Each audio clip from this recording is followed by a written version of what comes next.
how you reduce your abs. Take it 3 simple steps. First, sit down. Sit down. Yan. Sit down na lang.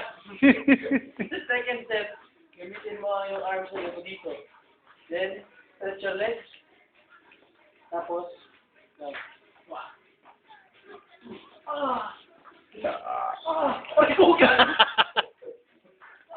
Gago. Gago. Gago. Gago talaga. Gago.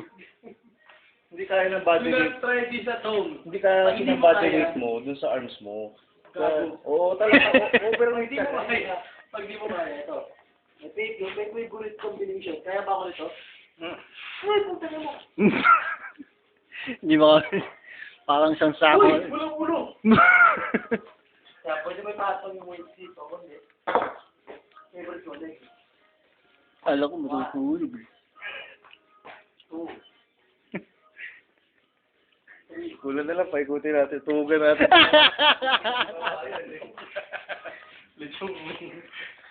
That is how you reduce your abs. That is how Kevin. Pak! One pak! Bakit mo dito? Ha? This is how you gain your weight back.